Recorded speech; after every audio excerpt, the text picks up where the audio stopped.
দেখেন দেখেন ইরান কিভাবে আমার ক্ষতি করেছে।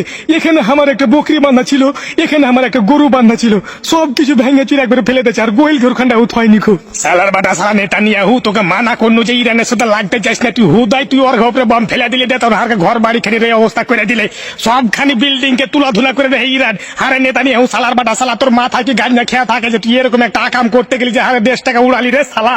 বিশ্বাস করেন আমি যদি আগে জানতে পারতুম যে ইরান আমার পাছাতে এইভাবে বাঁশ ঢুকাইবে, তো আমি বাপের কালে ওর উপরে বম ফেলতে যাই। তুমি না গো, আমি কে জানি যে এরকম একটা কাণ্ড ওরা ঘটিয়ে দিবে। সালা আমি সেদিনকে গাঞ্জা খেয়েছিল, মদ খেয়েছিল, তার মাথাতে কাজ করছিল না। সালা কোন দিকটা কি করতে যার দেশে বম ফেলে দিলু। আর ভারতের মুদিও আমাকে একটু কইলে যে তুমি ফেলে দাও, দেখছি বাকিটা দেখছি মুদি এদিকে গা ঢাকা দিয়ে দিয়েছে। সালা মুদি ফোন ধরে না আমার, আমি মধ্যখান থেকে একবারে ফেসে গেছি। আমেরিকার প্রেসিডেন্ট ডোনাল্ড ট্রাম্প সালা বড় মানির বেটাও কিছু কহে না খো, আমার একেলা মধ্যখান থেকে ফাঁসিয়ে দেয়। সালার বেটা সালা দেশ বাড়ি আমার ঘর বাড়ি যা ছিল সব উড়িয়ে দিয়েছে।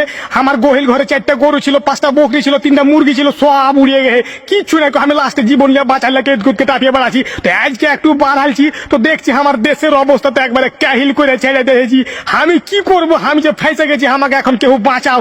আমাকে তো লাই থুইবে রাখো, গোটা মুসলিমেরা লাই আমার উপরে খেপে গেছো, আমাকে লাই আমার জীবন বাঁচালে এখন তোর জন্য লেগে। তো আমি এটাই করছি যে আমি আমাকে ক্ষমা করে দাও, আমার ভুল হয়ে গেছে, আমাকে মাফ করে দাও। আমি বাপের কি রেখে করছি, আর জীবনে এরকম কিছু ভুল টুল করবো না, আমাকে ক্ষমা করে দাও তোমরা।